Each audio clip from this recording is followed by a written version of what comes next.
So, sa linggo pong ito, yamang ito ang huling linggo ng Enero, tayo po ay, ang tema natin ay New Society, no? In the New Covenant.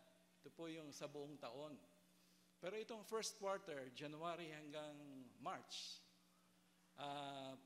nag-focus tayo doon sa dinidefine natin. Ano ba yung ibig sabihin ng bagong lipunan, no, dito sa New Covenant? Bagong lipunan dito sa mga mananampalataya sa New Testament era. At dito nga sa Enero, napili nating pinakatema yung A New Mind. Bagong kaisipan. At ito'y nakabase po doon sa Jeremiah, doon sa New Covenant na binabanggit doon, 31. Sabi nga, I will put my laws in their minds. At kasunod doon, I will write them on their heart, and I will be their God, and they shall be my people. So, pinili natin yung I will put my laws in their minds. Kaya ang new mind, yung naging tema natin. So, makikita po natin na ang Panginoon para talagang mabago tayo, mapakilos tayo ayon sa kanyang kalooban, sisimulan niya yung ating kaisipan. Ibig sabihin, yung kanyang mga salita, ito dapat yung nagiging laman ng ating kaisipan. Dahil ito yung sabi ng Panginoon, I will put my laws in their minds. So dito ay nagpapahayag siya, nagpapakilala siya. Dito ay ipinapaalam niya, ano ba yung mga panukala niya? Ano ba yung mga kautusan niya? Ano ba yung mga prinsipyo niya? Kasi nagsisimula yan sa ating kaisipan. And then, pagkatapos na nun, a new heart. Ito na yung February. Ano po? Bagong puso. Tama-tama, araw ng mga puso sa February. So, yun naman po yung ating ipag-pray na talagang mangusap ang Panginoon. Makita natin yung new society na meron tayong bagong puso. So ngayon po, mag-dwell tayo bilang pagtatapos, God's new society, a new mind, bagong kaisipan. At para po makita natin yung mensahe, naanyayahan ko po na kayo'y minsan pang tumayo. Parang nakikita ko rito, mga tupa ba to? Mga tupa. Sa kanan. Tayo po'y tumayo, mga kapatid. Buksan po natin sa Efeso, Kabanata 4, mula 17 hanggang 32. At basahin ko po sa ang Biblia. Medyo nakakasanayan ko na po yung Tagalog. Praise the Lord. Salamat sa Diyos. Mula 17 hanggang 32 ay ganito po sa aking Biblia.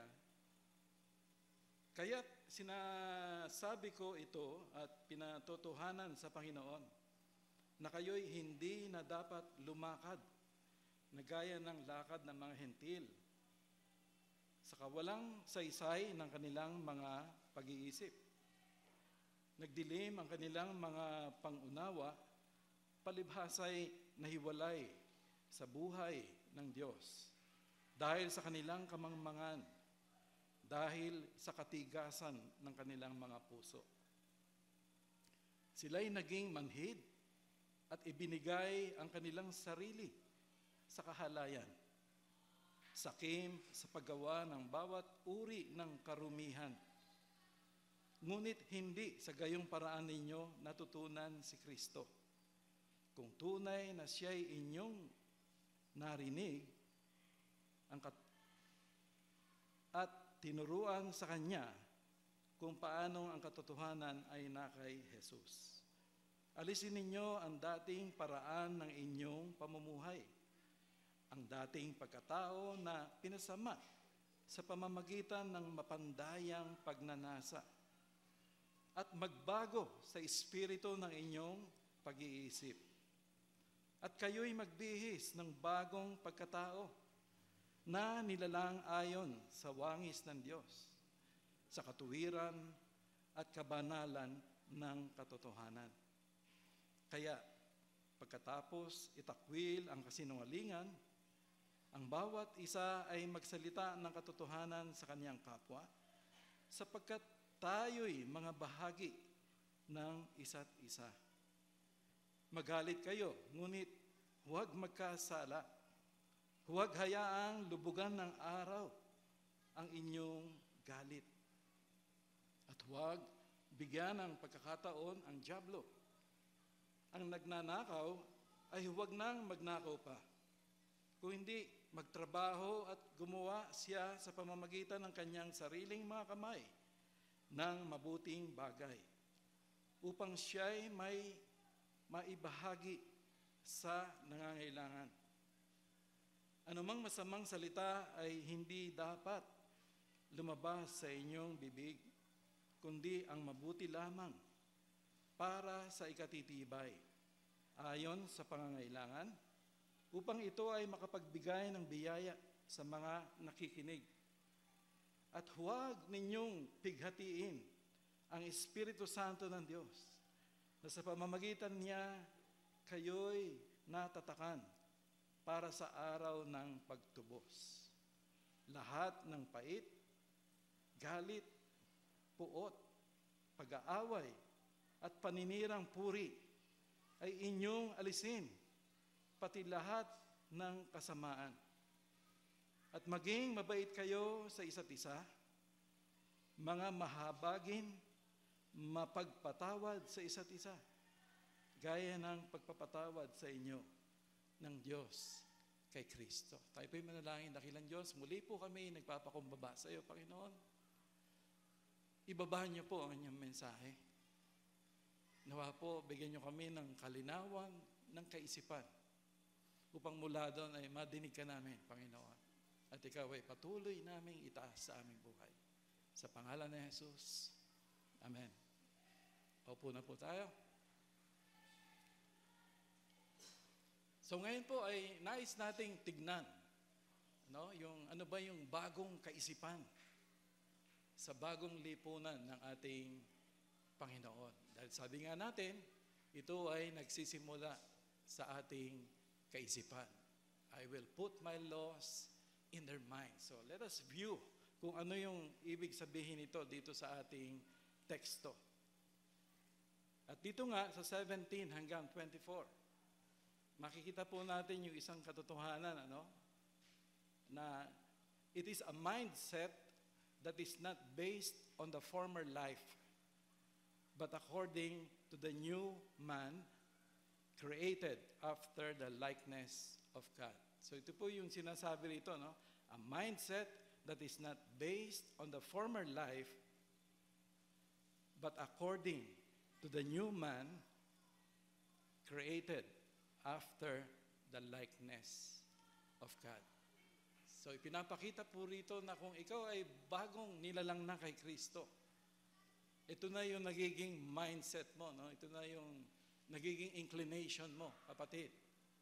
Whereas dati, ang mindset natin talagang makasarili tayo talaga, self-centered tayo. At mamaya makikita natin yung explanation kung bakit nagkakaganon. Makamundo, makalaman, ito po yung focus natin dati. And sad to say, nag-i-enjoy tayo dati sa ganong buhay. Buti na lamang po at nahabag ang Panginoon sa atin at sa biyaya niya tayo ay naligtas. At ngayon nga ay nagkakaroon na ng pagbabago ng ating pananaw, ng ating mindset. Okay? At dito, makikita po natin kung ipinapakita rito, ano ba yung dating buhay natin? Kasi may binabanggit dito yung futility of mind ng mga Gentiles. Binabanggit po rito yung dating buhay natin na ang ating kaisipan ay walang katuturan. Wala, vain ito, useless, fruitless yung ating kaisipan dati. Kung ano yung nagiging dulot nito sa ating buhay. No? Sinasabi po rito, kawalang saysay ng kanilang mga pag-iisip. Bakit walang saysay? Sabi rito, nagdilim ang kanilang mga pangunawa. Palibhasay, nahiwalay sa buhay ng Diyos dahil sa kanilang kamangmangan, dahil sa katigasan ng kanilang mga puso. So ito po yung buhay natin dati na futile o walang katuturan yung ating kaisipan. No? Kung pag-aaralan natin maigi, paano nangyari ito? No po? Paano nangyari ito na binabanggit dito na at sila'y naging manhid at ibinigay ang kanilang sarili sa kahalayan, sakim sa paggawa ng bawat uri ng karumihan.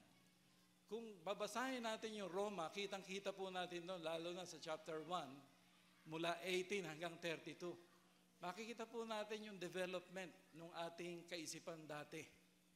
Na una, pinapakita dito, o doon sa Romans din, na ang Panginoon ay patuloy na nagre-reveal sa tao. Siya ay nagpapakilala. Sabi nga ni Paul, tingnan mo lang yung creation. No, yung creation, yung mga nilikha ng Diyos. No, yung mga puno, halaman, mga isda. At ito ay magsasabi na merong lumikha. Merong naglikha nito. Lalong-lalo na kung makita mo yung kalawakan, yung order ng heavenly bodies na yan, na talagang hindi nagkakagulo sila, na magkukonclude ka talaga na merong someone na talagang napaka-super genius na may gawa nito. No? So ito yung pinopoint ni Paul, na ang Panginoon ay nagre-reveal sa tao na makasalanan. At sabi nga doon sa Hebrews, na ang Panginoon ay nag-reveal ngayon sa pamamagitan ng ating Panginoong Jesus, na siya yung salita, no? In the beginning was the Word, no? And the Word was with God, and the Word was God. No? And the Word became flesh. So siya ay nag-reveal sa atin. Pero ang tanong, ano yung naging response ng tao? Bakit naging futile ang kanyang kaisipan? Sa kabila po ng kapahayagan ng Diyos, kung sino siya, kung ano siya, o yung existence niya, yung reality niya, pinili ng tao na tigasan yung kanyang puso. Meaning, after revelation, nandun yung rejection ng tao. Patuloy niyang tinatanggihan ang Diyos sa buhay niya. Palibhasa, nasanay na siya. Yung sariling sikap, sariling diskarte, no, kung paano patatakbuhin ang buhay. At dahil doon, talagang nire-reject niya yung rule ng Panginoon sa kanyang buhay. So ito po yung ipinapakita dito ni Pablo, yung development ng pag-iisip natin na futile o walang katuturan. Dahil sa kabila ng revelation ng Panginoon, patuloy natin itong nire-reject. No? Patuloy natin itong tinatanggihan. Kumbaga, we are saying na I am the captain of my soul. Hindi ko kailangan ng Diyos na yan. If ever na may religion ka, ito ay pabalat bunga, no? Para masabi lang na mabuti kang tao. Pero sarili mo pa rin ang talagang nagpapatakbo sa buhay mo.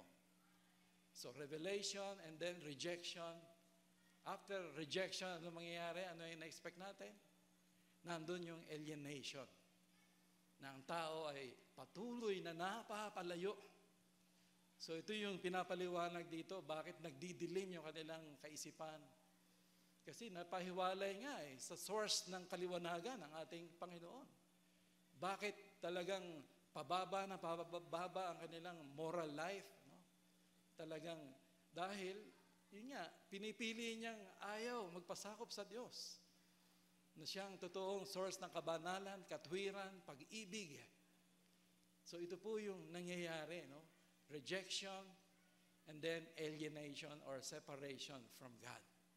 Kaya ito po yung nangyayari sa buhay ng isang tao na hindi nagpapasakop sa ating Panginoon. And after alienation, ano yung makikita natin? Nandun yung condemnation. Condemnation in the sense na kung ayaw mong magpasakop sa Diyos, kung ayaw mong magpapigil, hahayaan ka ng Diyos. Papabayaan ka.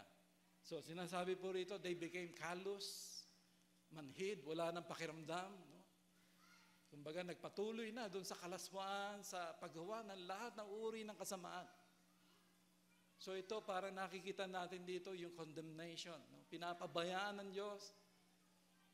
Minsan, kailangan mangyari ito para maranasan ng tao yung consequence nung maling desisyon, lalong-lalo na to reject the Lord God na siyang Panginoon natin.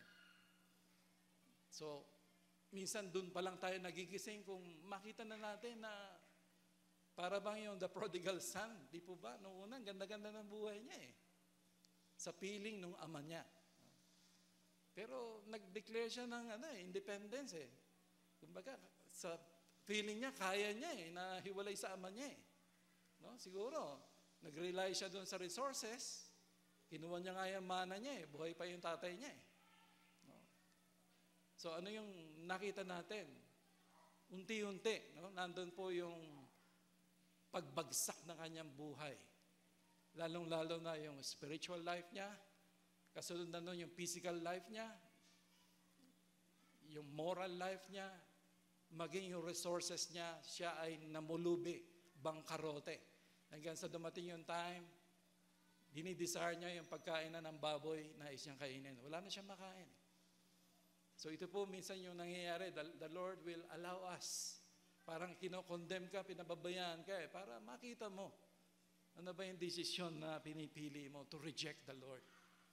So nandun po yung binabanggit dito. So that sa atin po ngayon, sa bagong lipunan ng Diyos, nagkakaiba na po yung mindset natin na dati makamundo tayo, makasarili. No, nakita po natin yung dulot nito sa ating buhay. Pero ngayon, ikaw ay nasa Panginoon na. So that kung ikaw ay totoong nasa Panginoon, nagkakaroon ka na ng pagbabago ngayon. Lalong-lalo na sa iyong pag-iisip. Hindi na yung former life, kundi yung new man, no? Created after the likeness of God. So ito yung binabanggit po rito, mga kapatid, lalo na sa verse 23 hanggang 24. No? Binapakita rito, magbago sa espiritu ng inyong pag-iisip at kayo'y magbihis ng bagong pagkatao na nilalang ayon sa wangis ng Diyos. Kasi kung totoong Kristiyano ka, I doubt kung mag-enjoy ka pa doon sa dating kinauhumalingan mo sa mundo. Kasi iba na po yung source ng enjoyment mo ngayon kung totoo ang Espiritu ni Kristo ay nananahanan na sa'yo. Sabi nga nung psalmist, in your presence, there is fullness of joy. At your right hand, there are pleasures forevermore. Kaya nagbabago ka na ngayon ng focus. No? Hindi na dun sa mga walang kabuluhang bagay. So tayo po ng mga nilikha ayon sa wangis ng Diyos. Ito na po yung nagiging focus natin ngayon. At dito ay nire-remind tayo, no, yung pagbabago ng ating kaisipan. No? Kasi ang design ng Panginoon, Romans 8:28-29, patuloy na nire-remind tayo ni Kuya Bok dito. No? Na all things work together for the good to them who love God. To them who are called according to His purpose. To whom He did foreknow, He also predestined to be conformed to the image of His Son. Kaya lahat na nangyayari sa atin, tulad kanina, no? Walang kuryente. So anong kinalaman nun sa Romans 28:29? Na tayo ay nais maging kawangis ng Panginoon. So, pwedeng nag-focus tayo doon sa problema, sinisi natin kung sino yung dapat sisihin. Pero ang magandang makita natin doon, ano yung kinalaman nito sa pagiging Christ-like? So, nandun po yung pagtitiwala natin sa Panginoon, no? Na tayo'y nananalangin, na tayo'y sasamahan niya. At tayo'y talagang mananambahan, may kuryente man yan o wala. So, dahil nandun po yung ating pananampalataya, una sa lahat sa ating Panginoon. So, ito po yung mindset ng isang nakapaloob sa bagong lipunan. Ang kanyang kaisipan ay hindi na yung dati. Hindi ka na mag-enjoy doon, kapatid. Kung hindi, ito na. Ang mindset mo ngayon towards becoming more and more like your master. More like the master. No? More loving, more patient. At yan ay mangyayari lamang kung nagkakaroon ng renewing of the mind. Nagkakaroon ng pagbabago ng kaisipan. At yan ay sa pamamagitan ng I will put my laws in their minds. Ang aking mga kautusan ay ilalagak ko sa inyong kaisipan. At kung magkakagayon, nagkakaroon ng pagbabago ng ating kaisipan. Patuloy po tayong babaguhin.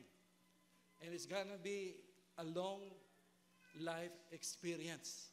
Habang tayo nabubuhay, tayo'y babaguhin. Patuloy ng ating Panginoon. Kaya nga, man shall not live by bread alone. Yun po ang implikasyon nun eh. Araw-araw kailangan mo ng salita ng Diyos. Para ma-nurture ka, ma-nourish ka, ma-build up ka, ma-transform ka. No? Yun po yung sinasabi sa Romans 12. Do not be conformed to the world, but be ye transformed by the renewing of your mind. At yan ay sa pamamagitan ng salita ng Diyos. Kumusta, kapatid? Ikaw na nasa bagong lipunan ng Diyos. Totoo bang nararanasan mo ito? Itong renewing of the mind.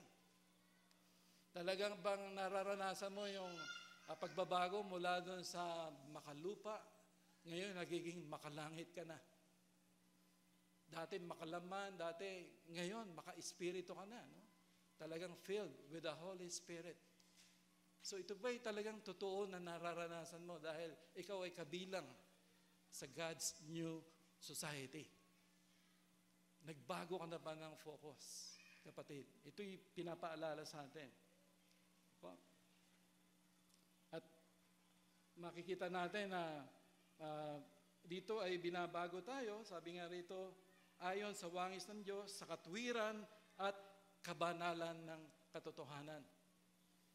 So praise the Lord na tayo po ay binabanal ng Panginoon. Ibig sabihin, tayo ay talagang ibinubukod. Ibinubukod ng Diyos mula doon sa dating buhay natin, tungo sa buhay niya, tungo sa layunin niya. Ano ba yung layunin ng Panginoon? Kasi pag nagbasa ka ng Bible, even dito sa Ephesians, ay napakaganda. No? Lalong-lalo na, basahin mo yung first 3 chapters. Pero yung sa kabuuan, makikita natin, ano ba yung dakilang layunin ng Panginoon? Ano ba yung eternal purpose niya? Makikita natin sa Ephesians which is to establish the church and to complete the church. Makikita po natin yun. And then, ano yung position mo ngayon bilang kasama dito sa bagong lipunan? No? Makikita natin na ipinapakita ron. No? Pinapakita ron, kapatid.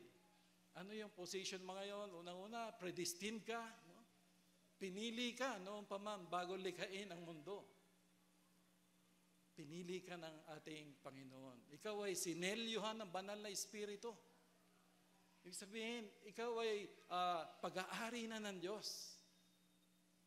Walang sino man nagmamay-ari sa inyo kundi ang ating Panginoon. Sinelyuhan ka niya sa pamamagitan ng banal na Espiritu.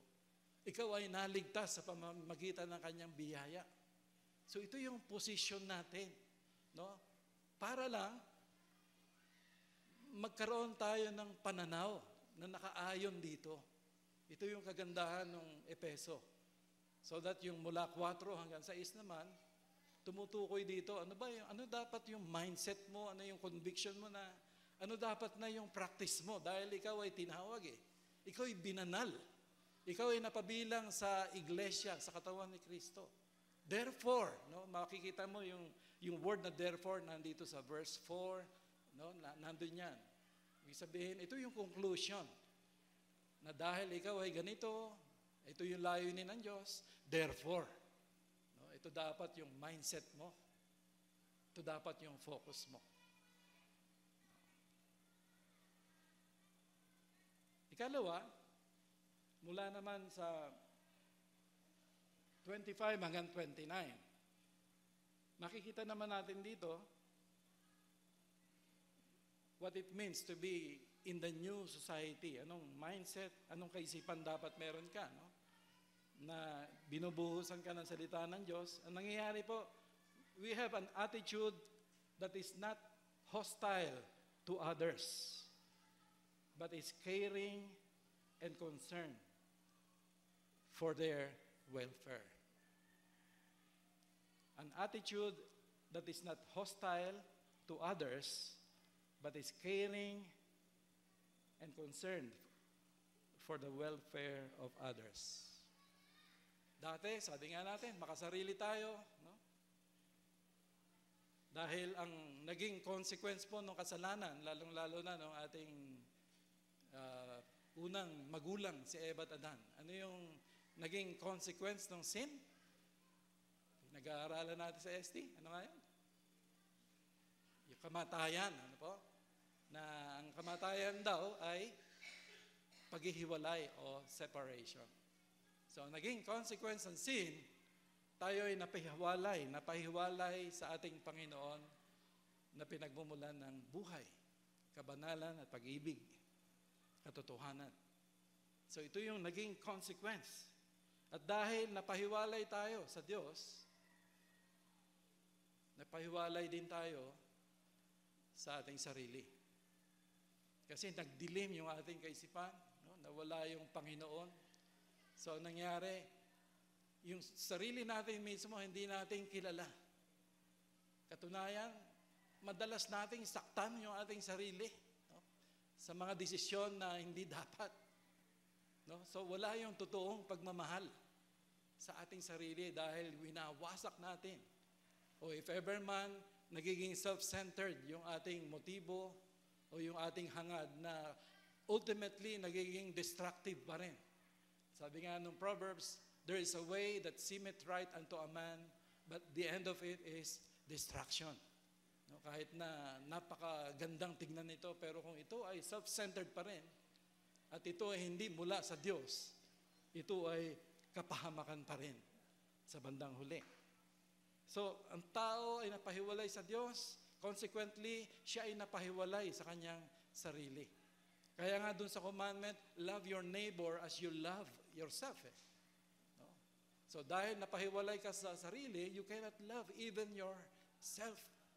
Hindi mo alam kung ano talaga yung tunay na design ng Panginoon sa buhay mo. Ano dapat yung gagawin mo.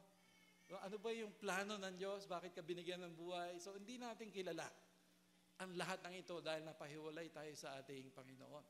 So dahil hindi natin kilala yung ating sarili, hiwalay tayo sa ating sarili, hiwalay din tayo sa ating kapwa. Ito po yung naging consequence ng sin. At tayo ay nasanay mabuhay sa sarili. Naging self-sufficient tayo. No? Talagang wala tayong ibang pagtitiwalaan kundi yung sarili para makasurvive. No? So ito po yung pinag-aaralan natin, pinapakita rin ni Kuya Bok, no? Basically. So ito yung naging problema natin, mga kapatid. So anong naging tendency natin? So naging makasarili tayo, naging sakim, naging wala tayong pakialam sa iba, sa damdamin ng iba. Ano po? May nagtanong nga sabi, ano ba yung opposite ng hate? Ng love? May nagtanong nito ano ba yung kabaligtaran ng pag-ibig? Di ba alam natin, hate o hatred, galit, poot. Pero sabi nung preacher, nung marinig ko, hindi raw Ang kabaligtaran daw ng love ay indifference, apathy. Yung bang mawalan ka ng pakiramdam, maging manhid ka na, no, sa ibang tao. Wala kang pakialam, mangisay ka man dyan o hindi. So, ito po yung dating tayo. Pero makikita natin dito na dahil ikaw ay napabilang na, no, sa pamilya ng Diyos. No, ito po yung itinuturo sa atin dito. mga kapatid eh. No, dahil tayo ay naging bahagi na ng isa't isa sa pamamagitan ni Kristo. Na alam natin, nangyari ito nung ikaw ay talagang sa biyaya ng Diyos. Ikaw ay kinahabagan niya sa halip na ikaw ay condemn. No? Tayong lahat kinahabagan niya dahil alam ng Diyos, wala tayong pwedeng magawa para maisalba natin yung ating sarili. So ito ay nakabatay sa biyaya niya. Sa kagandahan loob na hindi mo kailangan pagpaguran, pagsumikapan. So ito yung naranasan mo, kapatid. At dahil doon, ikaw ay naligtas. No? Sabi nga ng Romans chapter 5 verse 1, therefore, being justified by faith, we have peace with God. So tayo nagkaroon ng reconciliation sa ating Panginoon. So ito yung naging consequence naman ng ginawa ni Jesus. Na-restore po yung ating relasyon sa ating Panginoon. Tayo yung naging anak ng Diyos. To those who received Him, He gave the power to become the children of God.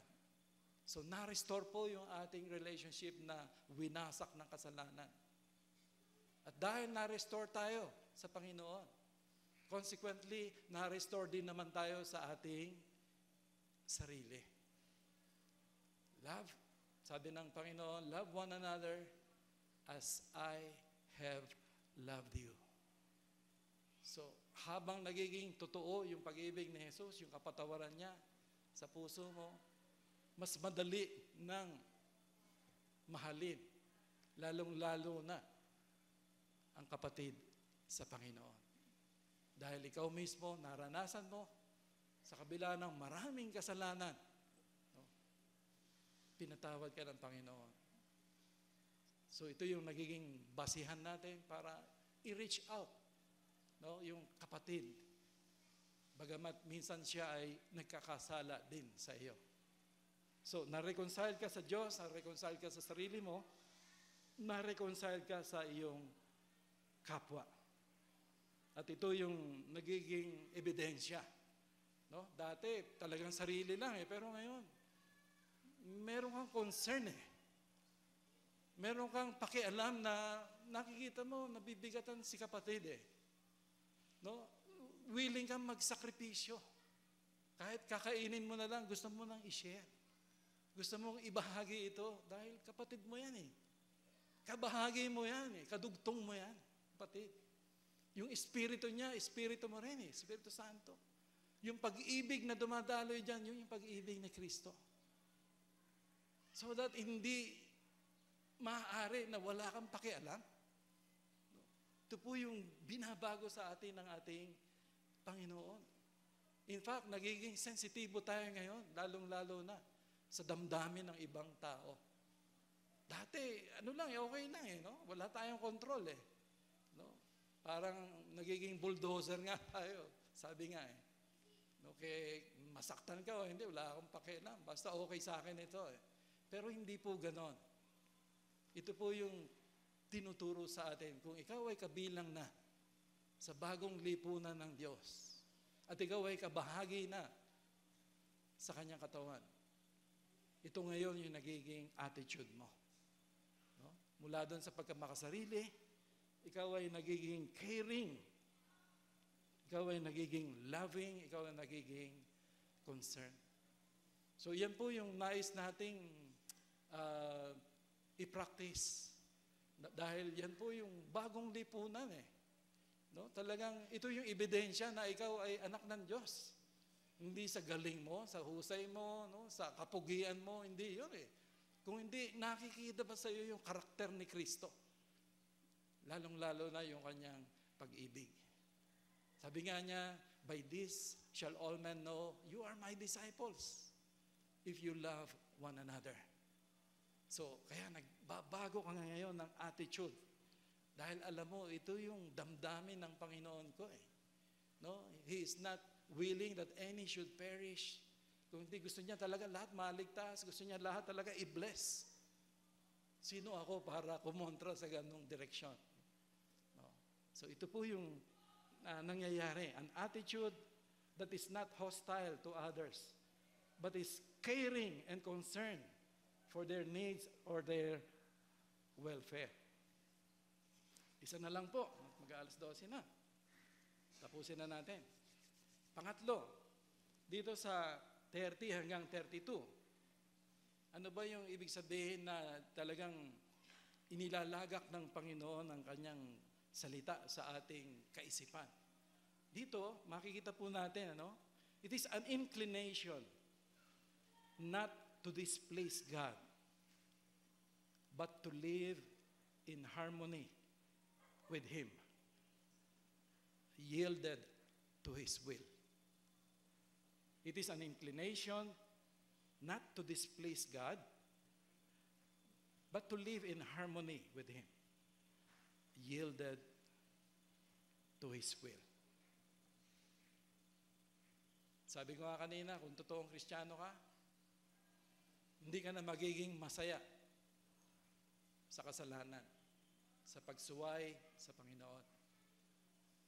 Unang-una, meron na nasa sa iyo na magkukonvict sa iyo. Amen po ba ron? Kapag nagpaplano ka ng masama, sino yon na magpapaalala sa iyo? Si Pastor ba? Na nasa malayo, nasa Cavite? Si Kuya Bok ba? Nasa Project 8? Si Pastor Kit ba? Na nasa Novaliches? The Holy Spirit. No? Na hindi kanya iniiwan, hindi kanya pinababayaan. So that kung ikaw ay nagmamatigas sa Panginoon, pinipili mo yung daan na talagang lihis sa kalooban niya, mararamdaman mo yun, bigat. Ito yung talagang nakikipagbuno ka. No? Dahil iba yung gusto ng Lord iba naman yung gusto mo mangyari. No? So ang tanong, makakatagal ka ba? So hindi ka makakatagal. No? Kaya magpapasakop ka sa Panginoon. Kaya sabi nga niya, do not let the sun go down upon your wrath. No, huwag mo hayaan lubugan ka ng araw na puno ka ng galit, puot. Dahil hindi kalooban ng Diyos yan Dahil binibigyan mo ng opportunity yung kaaway, sabi po ng Epeso. No? Na do not give the devil the opportunity. Dahil kapag ikaw ay galit, puot, sabi nga lalo niyang papaypayan ito Hanggang sa lalong mag-alab itong galit na ito, maging rage ito, hanggang sa nais mo na manapak kung sino yung gusto mo makakita, sapakin mo na lang So ito po yung ginagawa ng kaaway. But praise be to God, nandyan yung Holy Spirit. Patiently, gently, talagang tinuturuan tayo, nire-remind tayo, kino-convict tayo. Nandyan yung konsyensya natin. Kung gumagana pa yung konsyensya natin, I believe kung Christian ka, talagang very sensitive yan to the voice of the Holy Spirit. So malalaman mo kung mali, mararamdaman mo yan uneasy ka Tama ba itong parang hindi yata Sabi nga, when in doubt, do not pursue it. Baka pinipigilan ka na ng banal na Espiritu, huwag mo ituloy yan. Dahil merong hindi maganda na mangyayari. Kaya nga dito, we have an attitude not to displease God, but to please Him. We do not want to grieve the Holy Spirit. Sabi po rito, huwag ninyong pighatiin ang banal na Espiritu. Huwag ninyo talaga siya i-grieve. Ibig sabihin, huwag niyong dulutan siya ng, yung hindi magandang damdamin. Alam niyo, nangyari po nung tayo naging Kristiyano. Hindi mo maranasan yung what it means to fear the Lord. The fear of the Lord is the beginning of wisdom. Dalawang klaseng takot. Una, fear that has something to do with torment, destruction. At ito bilang tao, nararanasan natin ito. Lalong-lalo na kung alam mo na makasalanan ka and you are standing in front of a God who is perfect, who is holy, in love, holiness, and righteousness. So ano mararamdaman mo? Ikaw na makasalanan? Takot. Banal na Diyos yan Ikaw imperfect. Konting lang, sumusuway ka. Takot na ikaw ay paparusahan niya. Ang ganda po na sinasabi doon sa Psalm 130. Sa verse 3 and 4. Makikita natin yung dalawang klase ng takot na pinapakita ron. Psalm 130, 3 and 4. Sabi po ng psalmist, if you, Lord, should mark iniquities, O Lord, who could stand? Kumbaga sinasabi niya, Lord, kung titignan mo yung lahat ng kasamaan ko, siguro hindi kayang i-contain itong aklat na ito, lalong-lalo na ako. Kumbaga sinasabi ko sa Panginoon niya, Lord, kung titignan mo lahat ng kasalanan ko, simula na nagkaroon ako ng kamalayan, kung lahat ng ito hanggang sa ngayon, nagkakasala pa rin ako. Lord, sino makakatayo ba ako sa harapan mo? Kumbaga ito yung pinapakita ng psalmist dito. Who could stand? Dahil alam mo, kaparusahan ang kapalitan Buti na lang, may karugtong yon.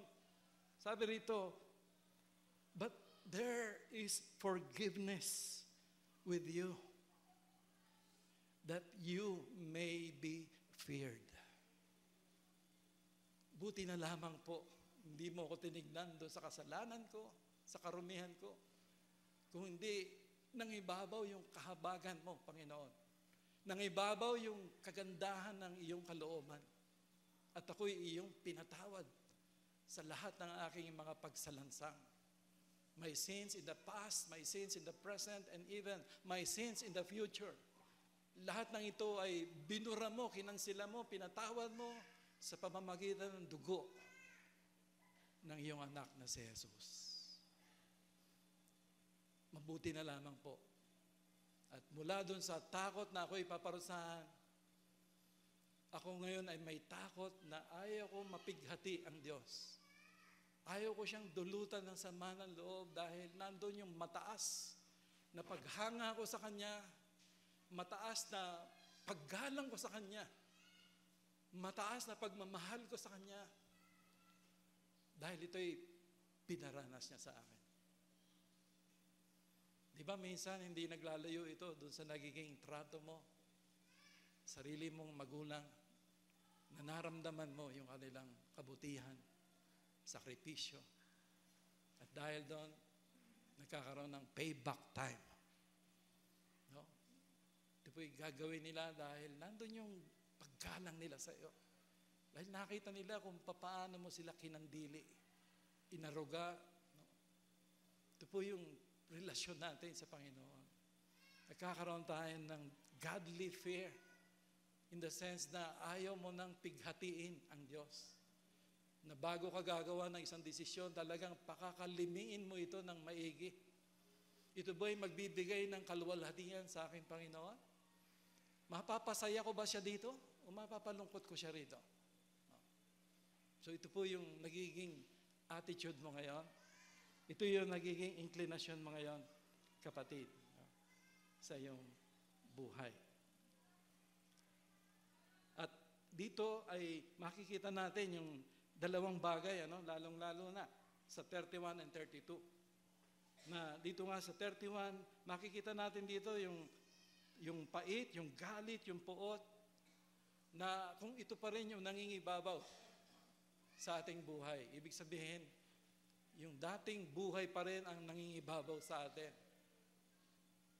Which only means one thing, na ang dating buhay pa rin ang pinapakain mo.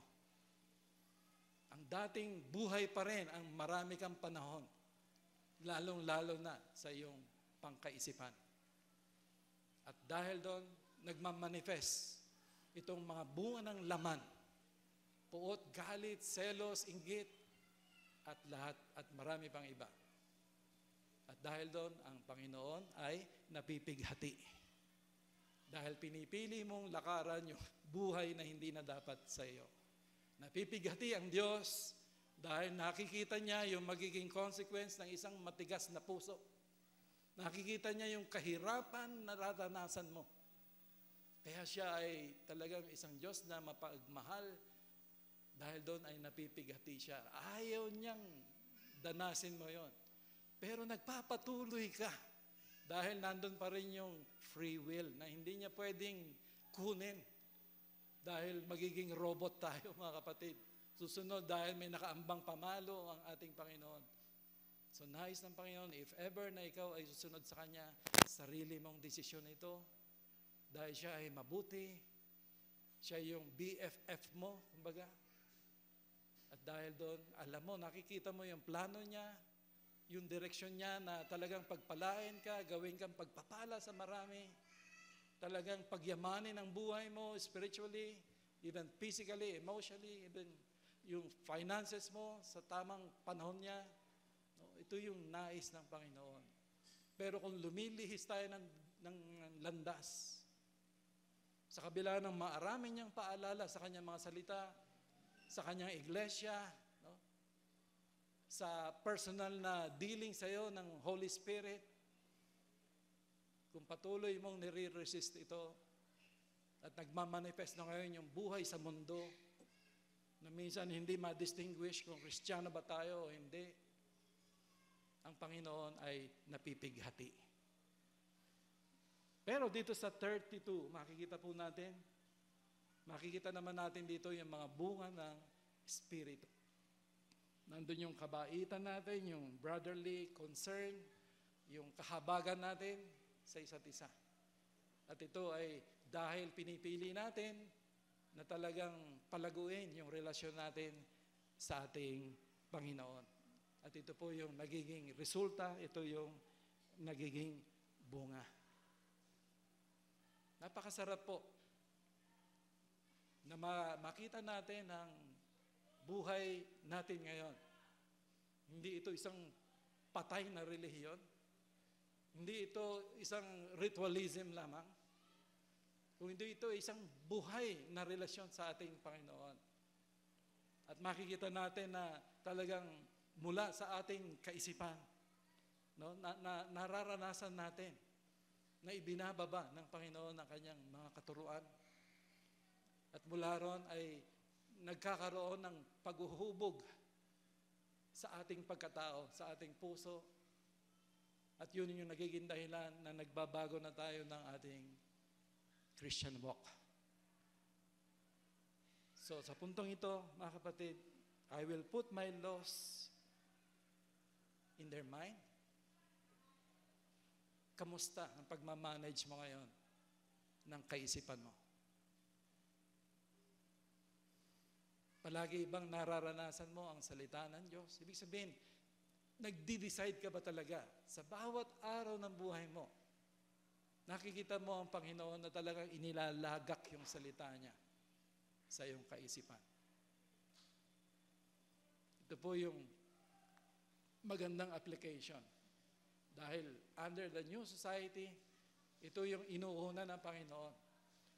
Nilalagak niya yung kanyang mga banal na salita sa ating kaisipan. At mula ron, i-check mo rin yung sarili mo. Sa totoo lang, nagkakaroon ka ba ng pagbabago? Nararanasan mo ba yung pagbabago? No? Mula doon sa focus mo, sa mindset mo, sa attitude mo. Nagkakaroon ba? Sa totoo lang, between you and the Lord. Maganda po i-check natin ito dahil kung totoong bumababa yung salita ng Diyos sa isip natin, hindi maaaring hindi magkaroon ng transformation sa buhay mo. Hindi patay na relihiyon ito, hindi ritual, kung hindi ito isang buhay. Buhay na relasyon, buhay na lipunan na kung saan ang Panginoon ang siyang hari natin at siya'y nakaluklok sa trono ng ating mga puso. Siya yung nagtuturo at gumagabay sa atin. At maganda rin i-check natin dahil sa bagong lipunan ng Diyos ay pinapalapit tayo ng Panginoon sa isa't isa bilang mga bahagi ng kanyang katawan. I-check po natin yon. Ano yung attitude ko sa church? Ano yung nagiging, ako ba'y nananabik sa aking kapatid sa Panginoon dahil ito'y kapatid ko ito eh. concern ako rito. Nais kong makapiling ito. Sabi nga ni Juan, no one has ever seen God. If we love one another, God lives in us. No? Paano mo makikilala ang Diyos? Paano mo makikita ang Diyos? Mahalin mo yung kapatid mo sa Panginoon. Sigurado, makikilala mo ang Panginoon. He who has my commandments and keeps them, he it is who loves me. And he who loves me will be loved by my Father, and I will love him. And I will manifest myself to him. So i-check mo, kapatid, kung ikaw'y kabilang sa bagong lipunan ng Diyos, kina-cultivate mo ba yung brotherly love? Wala na yung walang pakialam, kundi may pakialam ka eh. Kasi pag nasaktan yan, masasaktan ka eh. Bahagi ka niya eh. So ito ba'y umiiral sa atin ngayon? So ito yung nais nating i-pursue, mga kapatid, sa ating buhay. And lastly, under the new society, ang buhay mo ngayon ay isang buhay na inclined to please God. Inclined to walk with God. So ito po yung direction mo ngayon. At ito ay pagtulungan natin bilang mga bahagi ng katawan ni Kristo. Nawa ito ay makita sa atin, makita natin sa ating sarili, at mahayag ito maging sa ating komunidad na nagkakaroon din naman tayo na concern. No, hindi para ipakita sa kanila, kundi para makilala nila ang Panginoon sa pamamagitan ng ating buhay. Let your light so shine before men that they may see your good works and they will glorify God in you. Tayo po'y manalangin. Kilang Diyos, salamat po, Panginoon. Patuloy niyo po likhain sa amin ang isang puso na nakikinig sa iyong mga salita. Patuloy niyo pong wasakin ang katigasan ng aming mga puso.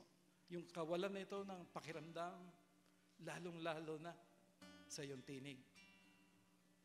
Lord, maraming salamat po sa iyong ginagawa under the new covenant na iyong nilalagay ang iyong salita sa aming mga kaisipan. Dawa po, araw-araw makita namin ito, maranasan namin ito, upang dito kami magfo-focus. Sa pangalan ni Jesus. Amen.